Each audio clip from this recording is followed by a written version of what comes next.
Gong, Gong, Gong, apa? Tadi Mbak Tina Talisa itu bilang katanya politik nggak bisa hitam putih. Tapi kalau aku sih milih warna ya tetap lebih suka yang putih. Ah, nggak bisa. Kalau memang putih itu bagus. Taman Arga Soka itu warnanya putih semua. Tamannya Dewi Sinta. Buktinya ada mawar, ada warna merah. Oh iya ya. Goblok, Oh iya ya, bener ya.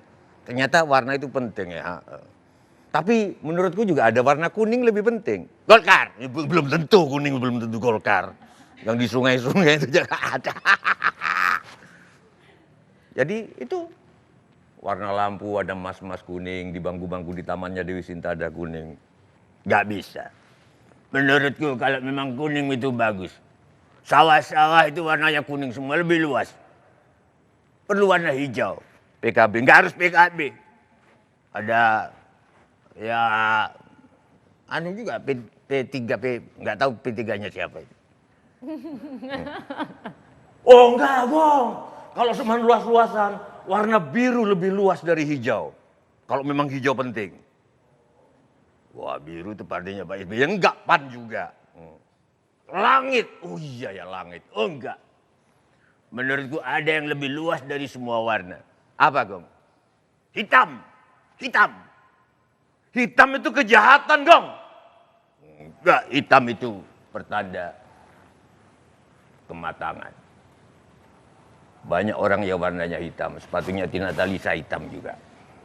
Dan kopiahnya Pak Jokowi sama Pak JK juga hitam. Terima kasih. Tepuk tangan dong buat Mas Tejo. Jadi ini segmen ini masih mau ngomongin politik lagi nih Mas Tejo. Enggak. Ngomongin warna-warni. Ternyata putih saja nggak mungkin karena taman-taman itu nggak ada yang cuma putih, warna-warni. Saya berharap Indonesia seperti itu. Jadi walaupun kita warna-warni partai politik juga harusnya jadi bikin indah gitu, bukan bikin Tetap riuh. merah putih akhirnya ya. Tetap merah putih akhirnya. Du merah putih warna hidupku, merah dan putih mawar melati. Gitu. Nah, di antara sekian banyak perhatian kita tahun 2015 ada hal-hal yang indah tentunya, tapi kita ingin menyoroti hal yang harus dapat perhatian dan harusnya nggak berulang, yaitu soal kabut asap. Tahun lalu merupakan tahun yang terburuk sepanjang sejarah kita. Ada faktor cuaca juga terburuk diantaranya karena luasannya. Biasanya terkonsentrasi di wilayah tertentu, sekarang lebih luas wilayahnya dan dampaknya bagi masyarakat. Bayangkan anak-anak harus menghirup udara tidak sehat tersebut, manula, dan kadarnya itu bisa 6-7 kali lipat lebih buruk dibandingkan ambang batas normal. Mungkin dampaknya nggak sekarang, ispanya, tapi dampak-dampak di masa depan yang kita tidak harapkan dari mereka yang harus terpapar dampak kabut asap. Nah, kita melihat ini kejadian lagi. Lalu soal kekerasan anak. Tahun lalu kita disodorkan beberapa peristiwa kekerasan pada anak dari mulai Angelin, dari mulai kasus kekerasan anak kepada anak dan juga pembunuhan lain yang diantaranya terjadi di Jakarta. Kami hadirkan kepada Anda berikut ini.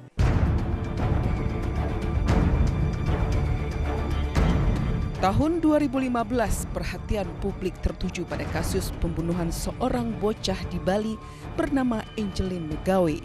Sebelumnya Angelin diduga hilang diculik, namun setelah melakukan pencarian 10 Juni 2015, aparat kepolisian menemukan jasad Angelin dikubur di halaman belakang rumahnya di Denpasar, Bali. Pelaku pembunuhan tak lain Agustai Hambamai, pembantu rumah tangga, dan ibu angkat Angelin, Margaret Christina Megawe. Kasus pembunuhan Angelin kini masih bergulir di persidangan.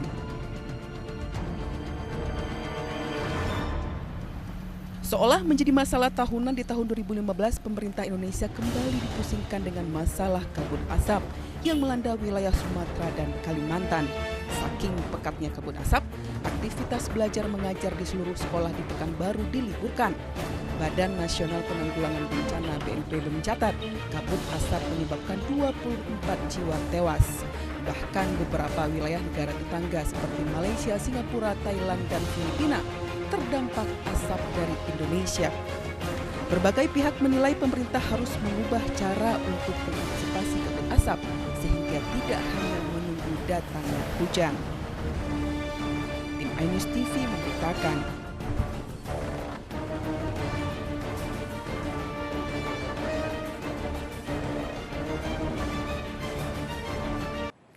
Kita sekarang bertanya ke Mas Tejo dulu.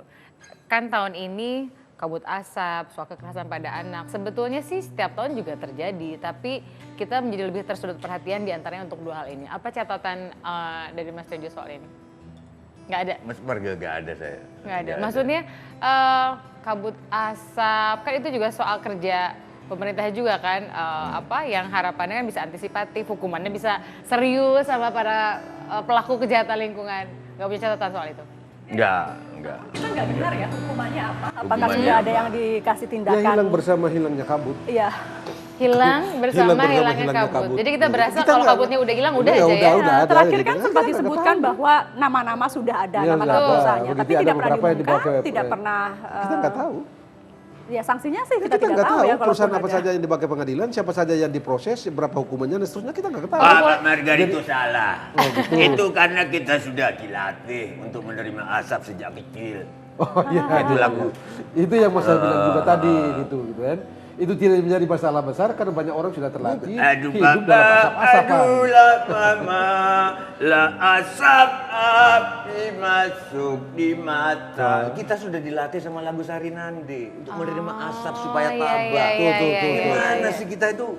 Local wisdom ini Local memang sudah wisdomnya. bertabalah menghadapi asap meskipun dijanjikan waktu itu nggak dibuka siapa yang membakar karena takut gaduh kan. Nah, sekarang juga nggak dibuka-buka. Tapi polisi kan kerja, cuman gini, saya Tapi kita kan melihat, nggak tahu sampai iya, sekarang saya ini. melihat perhatian, jangan-jangan otokritik kepada media juga dan juga mungkin DPR, kita tuh lebih sering tertuju pada koruptor gitu ya, dipublikasikan wajah, nama. Iya, iya. Kalau pelaku kejahatan lingkungan, dampaknya parah juga loh.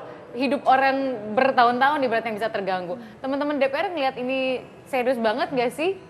Walaupun bukan Komisi 1 tentunya Mbak Mut ya. Iya, serius ya. Dan waktu itu saya sendiri ada beberapa email masuk dari seorang ibu yang menceritakan, saya lupa namanya. Beliau juga banyak menulis di sosial media gitu ya, bahwa ini sudah bukan lagi seperti ya musibah asap setiap tahun, tapi ini udah seperti genosida gitu ya.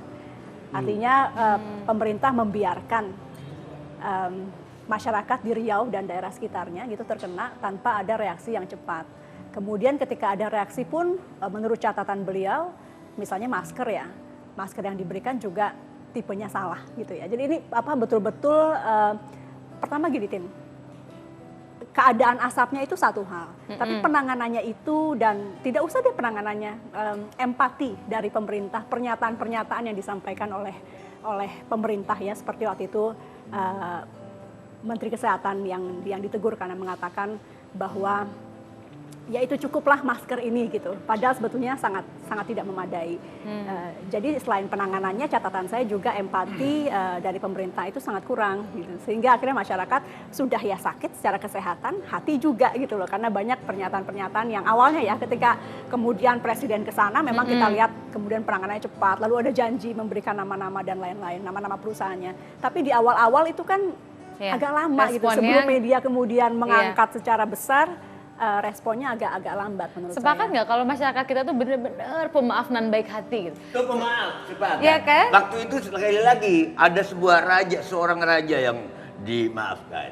Yang disalahkan bukan raja, tapi angin dan kemarau panjang. Jadi ini disalahin alam nih. Bukan, memang sudah nggak bisa disalahkan. Aha. Nah, jadi selalu ada keberuntungan. Jadi Saya kira masyarakat tuh kalau saya lihat itu sekarang nggak ada misalnya yang berusaha untuk mengejar dengan keras, ayo dong gitu, kami pengen lihat misalnya persidangannya gitu ya. Bisa jadi juga begini Mas Tejo, karena himpitan hidup itu datang bertubi-tubi dan itu mengakibatkan ya sudahlah, mau apa lagi gitu, lu mau pusing ini Sudah paling kita ketemu sama kabut asap tahun berikutnya gitu. Gitu aja lagi gitu.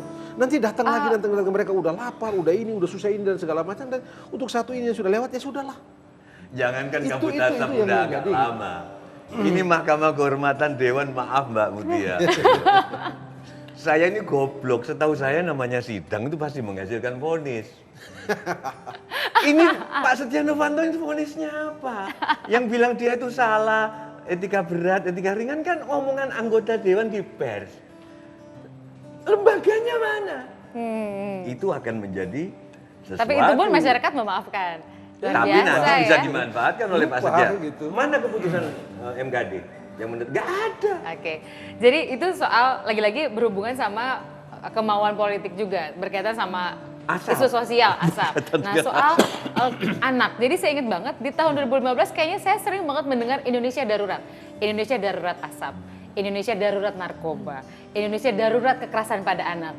Kayaknya banyak banget daruratnya. Iya, Bapak iya. dari Dan bawah. tapi sebagai orang tata negara, kondisi tata negara yang mau kita kualifikasi sebagai keadaan darurat itu mesti dinyatakan oleh presiden dan melalui keputusan, tidak bisa dibilang-bilang oleh kita begitu pakar atau pers atau segala macam. Kayak misalnya, tidak apa? bisa. Anda tidak bisa mengatakan bahwa keadaan kita sekarang darurat. Itu tidak bisa, tidak serta Kalau merta darurat. KPAI misalnya kan Oh karena iya, memang tetap Komisi saja Pelindungan mesti Anak menyatakan Indonesia itu ya, lembaga negara. Tidak bisa gitu. Otoritas itu ada pada presiden. Karena itu presiden mesti mengeluarkan keputusan bahwa kalau dia ingin menyatakan kita darurat penanganan anak, dia bikin keputusan. Kepres bahwa kita sedang berada dalam keadaan darurat. Anda jangan lupa begitu dia menyatakan keadaan darurat ada konsekuensi hukum lain, yaitu kapan orang melakukan tindak tanduk yang di tengah keadaan itu hukumannya berlipat. Misalnya orang korupsi di dalam keadaan darurat hukumannya berlipat. Keadaan darurat itu menjadi faktor pemberatan terhadap hukuman itu. Dan karena itu mesti dinyatakan. Tidak bisa kita mempersepsikan. Anda mempersepsikan, Margarito itu persepsi, beliau persepsi, tidak nggak bisa. Mesti dinyatakan oleh presiden. Jadi kalau dalam kaitan Sosmas nih kayak Kalau kita kemarin bicara tata asap, negara ya, kalau kita mau bicara politik sih lain lagi. Gitu. Misalnya kayak asap, narkoba, anak, menurut Anda harusnya presiden mengambil Kalau saya pilihan kemarin, kalau saya, kedaruratan. ya kalau kemarin yang di asap itu beralasan cukup secara hukum untuk mengkualifikasi situasi itu sebagai darurat. Cukup, lebih dari cukup. Anda bayangkan berbulan-bulan loh. Betul. Orang ada penerbangan dan Dampak kesehatan, luar dampak biasa, kesehatan, ekonomi. ekonomi, sosial, politik, macam-macam luar biasa itu kan. Cukup beralasan untuk melakukan, tapi kita menemukan kenyataan bahwa presiden kita tidak melakukan itu. Manisnya lagi, setelah itu berakhir dan kita tidak tahu di mana ujung kasus itu. Mas Tejo. Ini rasanya jadi PR loh 2016 nih teman-teman Kita media nggak mesti tahu. nyoroti juga Jangan soal sampai terjadi lagi. penindaklanjutan Kita nggak tahu nih para sekarang pelaku itu. kejahatan lingkungan karena kan banyak pengamat lingkungan mengatakan ini bukan kebakaran tapi pembakaran Dibakar. hutan dan lahan. Jadi dua hal berbeda antara kebakaran Kalau sama itu, pembakaran. kalau itu ya, siapa yang membakar, kapan membakarnya, seluas apa areal yang dibakar dan segala macam kan mesti jelas. Dan menariknya kita tidak menemukan sampai sekarang kan siapa itu yang membakar, kapan membakar, diperiksa oleh siapa, kalau sudah diperiksa, disidangkan di mana, kita nggak tahu. Berapa kerugian yang dialami oleh masyarakat, kita nggak tahu. Kalau kita udah dipuisikan bicara gini, kebakaran tahun ini, kebakarannya sudah terlalu terbakar. kalau dari kita bahas segmen 1, 2, 3 rasanya banyak banget skala prioritas sampai kita bingung apa sih prioritas kita gitu ya Enggak, sebagai tadi kata negara. kita mau ngomong yang ringan-ringan. Iya. Gimana sih? Ini berat juga ya. prioritas, Maaf, yang ya. prioritas. Ringan ini, gitu loh. Iya ya. Kalau ringan kita ngomongin apa dong? Ngomongin harga bahan pokok berat juga nanti ujung-ujungnya. Berat juga, semua berat ternyata kalau mau dibawa berat. Tapi soal Ana, apakah memang betul kita lebih parah? Apakah karena sekarang ada pengaduan-pengaduan karena ada KPAI, ada Komnas HAM? jadi suka Jangan-jangan sama dengan yang lalu-lalu. Lalu. Tapi sekarang lebih. Exposure-nya. Kalau saya melihat lebih ke situ tuh, Lebih ke seperti situ. kata Mas. Ya, Jadi ya. dulu diam-diam sekarang fenomena puncak sosial gunung media juga gunung ya. es Nah, ya. kalau fenomenanya pelaporan, saya mumpung anggota DPR, saya ketemu ke Aris Merdeka Sirait, saya sering bilang, ini kadang-kadang HAM ini ada bumerangnya juga. Sekarang guru-guru itu, ini mumpung takut ngedidik anak, jadi cuma ngajar materi pelajaran untuk soal tingkah laku. Disiplin, budi pekerti. Jewer aja dilaporin polisi. HAM. Gimana? Dulu sering dijewer. Iya, gitu loh. Kalau jewer aja dilaporin polisi. Pukul mistar. Kalau misalnya Enggak, pada ini diri di serius. bagian, oke. Betul, Kita harus setuju, Mas. lanjutin. Saya udah teriakin ya, Oke, harus break ya. dulu.